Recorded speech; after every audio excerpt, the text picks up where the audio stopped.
ನಮಸ್ಕಾರ. ನಾನು ಕೃಷ್ಣ ಭಟ್ ಯಲ್ಲಾಪುರ. ಇಂದು ಮೇ 18ನೇ ತಾರೀಕು 2026ನೇ ಇಸ್ವಿ ಸೋಮವಾರ. ಮೃಗಶಿರ ನಕ್ಷತ್ರ ವೃಷಭ ರಾಶಿಯಲ್ಲಿ ಚಂದ್ರನ ಸ್ಥಿತಿ ಇದೆ. ಮೇಷರಾಶಿಯವರಿಗೆ ಕುಜನ ಸ್ವಕ್ಷೇತ್ರದಲ್ಲಿರುವುದರಿಂದ ವಿಶೇಷವಾಗಿರ್ತಕ್ಕಂಥ ಸ್ವಾಭಿಮಾನದಿಂದ ಜೀವನ ಮಾಡತಕ್ಕಂತಹ ಸುಯೋಗ ಇವರಿಗಿದೆ, ಒಳ್ಳೆಯದಾಗಲಿ. ವೃಷಭ ರಾಶಿಯವರಿಗೂ ಕೂಡ ವಿಶೇಷವಾದ ಸೌಖ್ಯ ಇದೆ. ಮಿಥುನ ರಾಶಿಯವರಿಗೆ ಗುರುವಿನ ಅನುಗ್ರಹ, ಕುಜನ ಅನುಗ್ರಹ ವಿಶೇಷವಾಗಿ ಇರುವುದರಿಂದ ಭೂಲಾಭ ಇದೆ. ಭೂಮಿ ವ್ಯವಹಾರದಲ್ಲಿ ವಿಶೇಷವಾಗಿರ್ತಕ್ಕಂಥ ಜಯ ಇದೆ.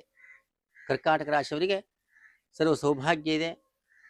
ಸಿಂಹರಾಶಿಯವರಿಗೆ ಅಷ್ಟಮದಲ್ಲಿ ಶನಿ, ಆದರೆ ಭಾಗ್ಯದಲ್ಲಿ ಸ್ವಕ್ಷೇತ್ರದಲ್ಲಿ ಕುಜನ ಇರುವುದರಿಂದ, ದಶಮದಲ್ಲಿ ಚಂದ್ರನ ಇರುವುದರಿಂದ ವಿಶೇಷವಾಗಿ ಇವರಿಗೆ ಧನಲಾಭ, ವ್ಯವಹಾರದಲ್ಲಿ ಜಯ ಇದೆ. ಕನ್ಯಾ ರಾಶಿಯವರಿಗೆ ಅಷ್ಟಮದಲ್ಲಿ ಕುಜ ಇದ್ದಾನೆ. ಕೋರ್ಟು ಕಚೇರಿಗಳಲ್ಲಿ ಸ್ವಲ್ಪ ಅಪಜಯ ಇರುತ್ತೆ. ಆದರೂ ನೀವು ಹೆಚ್ಚಿನ ನಾಗನ ಆರಾಧನೆಯನ್ನು ಮಾಡಿಕೊಂಡ್ರೆ ನಿಮಗೆ ಲಾಭ ಇದೆ. ತುಲಾರಾಶಿಯವರಿಗೆ ಸಪ್ತಮದಲ್ಲಿ ಕುಜದೋಷವನ್ನು ಉಂಟು ಮಾಡ್ತಾನೆ. ವಿವಾಹ ಪ್ರತಿಬಂಧಕ ದೋಷಗಳಿರುತ್ತೆ. ಅವಿವಾಹಿತರಿಗೆ ಸ್ವಲ್ಪ ಅಡೆತಡೆ ಇದೆ. ನಾಗನ ಕ್ಷೇತ್ರಕ್ಕೆ ಹೋಗಿ ನಾಗನ ದರ್ಶನವನ್ನು ಮಾಡ್ಕೊಂಡು ಬನ್ನಿ, ಒಳ್ಳೆಯದಾಗತ್ತೆ. ವೃಶ್ಚಿಕ ರಾಶಿಯವರಿಗೆ ಷಷ್ಠದಲ್ಲಿ ಕುಜ ಭೂಲಾಭವನ್ನು ಉಂಟು ಮಾಡ್ತಾನೆ, ನಿಮಗೆ ಶುಭ ಫಲ ಇದೆ. ಧನುರಾಶಿಯವರಿಗೆ ಪಂಚಮದಲ್ಲಿ ಕುಜ ಸ್ವಕ್ಷೇತ್ರ ಸ್ಥಿತನಾಗಿದ್ದರೂ ಕೂಡ ಸ್ವಲ್ಪ ಮಕ್ಕಳಿಂದ ಕಿರಿಕಿರಿ ಇರುತ್ತೆ. ಸುಬ್ರಹ್ಮಣ್ಯ ಸ್ವಾಮಿಯನ್ನ ಸ್ತೋತ್ರವನ್ನು ಪಠಿಸಿರಿ.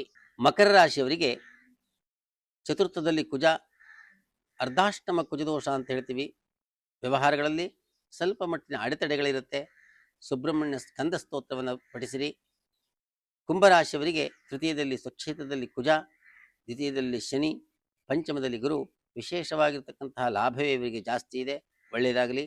ಮೀನರಾಶಿಯವರಿಗೆ ದ್ವಿತೀಯದಲ್ಲಿ ಚಂದ್ರ, ದ್ವಿತೀಯದಲ್ಲಿ ಕುಜ, ತೃತೀಯದಲ್ಲಿ ಚಂದ್ರ, ಚತುರ್ಥದಲ್ಲಿ ಗುರು, ಅಂದರೆ ಒಂಥರ ಮಾಲವ್ಯ ಯೋಗ. ಇವರಿಗೆ ವಿಶೇಷವಾಗಿರ್ತಕ್ಕಂಥ ಲಾಭವೇ ಜಾಸ್ತಿ ಇದೆ, ಒಳ್ಳೆಯದಾಗಲಿ. ಸರ್ವೇ ಜನಾಃ ಸುಖಿನೋ ಭವಂತು. ಓಂ ಸ್ವಸ್ತಿ. ಪ್ರಪಂಚ ಪರ್ಯಟನೆ